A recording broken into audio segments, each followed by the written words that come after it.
This is the Dollemore Daily, and I'm Jesse Dollemore. White nationalism is a scourge in America. White nationalism is on the rise, on the march in America, literally on the march. We see Nazis marching in cities all across the country, from Florida to Wisconsin to Missouri, all over the place.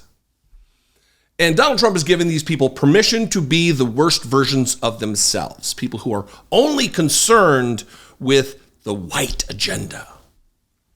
They wail and they whine about lies and conspiracies, about the great replacement theory. They advocate for the death of Democrats and the death of gay people, the removal, the stripping away of 50 years of court precedents and constitutional rights of people to seek abortions. They want to take away contraception. I mean, these people are the worst of the worst. And they have platforms. And they have large audiences and followings.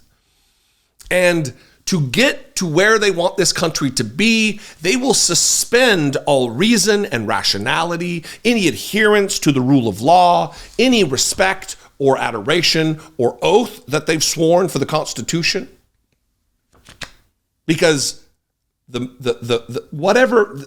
ends that they want are justified by any means necessary. Lauren Witzke, former Republican candidate for Senate. That's who we're talking about here. And her goofy co-host, Edward Szall. I have two clips for you. One is just recently talking about the execution of Democrats, that once Donald Trump comes back into office, there should be tribunals or trials, and there should be prosecutions that will result in the execution of Democrats. Watch this clip from Right Wing Watch. There are people paying attention to some of the things that are being threatened.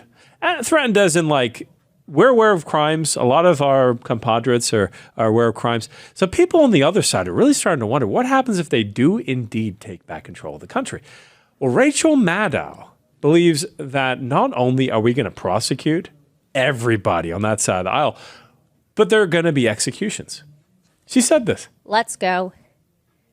I mean, after they stand before a fair trial, then, you know, the judgment will be swift and it will be just. Thank you to Right Wing Watch once again for monitoring these maniacs, for monitoring the behavior and the public statements that otherwise would go unseen of these white nationalist psychos. He talks about Rachel Maddow being concerned about the widespread prosecution of these people, whoever that is, presumably people like me, and she thinks they're going to be executed. And she says, let's go. Swift prosecution, swift sentencing, not pushing back on the execution remark. This is someone who was the Republican candidate, endorsed candidate to run for Senate in her state. And this is an isolated incident. If you wonder, well, how is it that they see this happening? How are they going to bring that about? How are they going to make this come to fruition, these deaths, these prosecutions? And that's through the election of Donald Trump.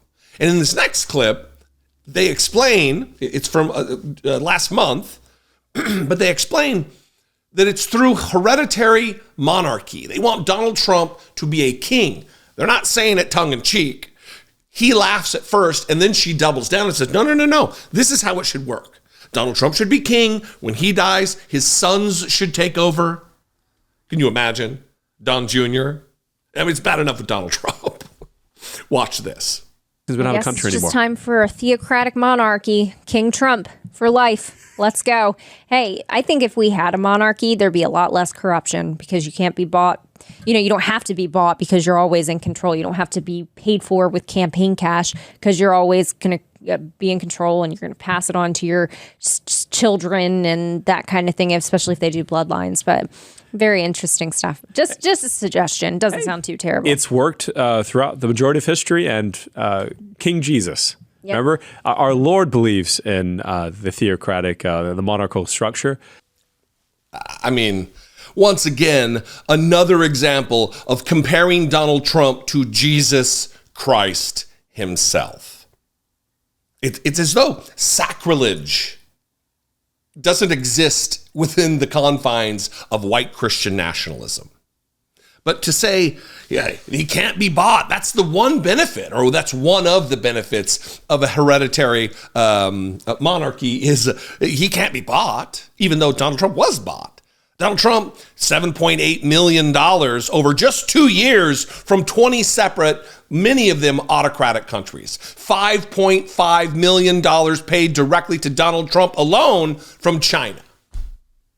But he can't be bought. Oh, King Trump forever, she says. These people are beyond parody, but it's not a joke because they have audiences. They hold influence over the masses, over the low information, unwashed idiots within the Republican Party who are champing at the bit for this to come to pass. People who would suspend the Constitution, who would follow Donald Trump's advice to terminate all articles and whatever else up to and including the Constitution of the United States. Because that's what would have to happen for Donald Trump to become King Trump for life. They don't care as long as the ends are met. Whatever means necessary to get to the kind of country that they want, where oppression is the norm, whether that be black people or gay people or a host of other marginalized groups in this country. White supremacy is the order of the day. That's the norm that they want once again, because what's the saying? When you're used to supremacy, equality seems like oppression to you. No one's losing. I'm not losing any power or influence in this society. I'm a white guy. I'm fine. Things are good. I'm not afraid if somebody gets raised up into a position of power or gains a little bit more equality in this society. But I'm also not, a wild, ruthless POS like these maniacs. What do you think? I would love to know. I'd love your opinion on this story. You can call, leave me a voicemail, 714-576-4054. Of course, you can email me, as always, daily at dollemore.com. I'd love to hear from you. If you appreciate what I do, if I'm your flavor of political commentator, please consider supporting this work. Click the join button below. For $2 a month, you can become a channel member. You can hit the super thanks button. You can go over to patreon.com/IDoubtIt podcast. And after all of that, if you still care to see my stupid face or hear my stupid voice, follow me on social media. I'm at Dollemore on Twitter and TikTok and Instagram and Threads and Facebook and Blue Sky, and I'm sure I've missed some, but everywhere I'm at Dollemore, and I'd love to see you there. Be genuine. Take care of one another.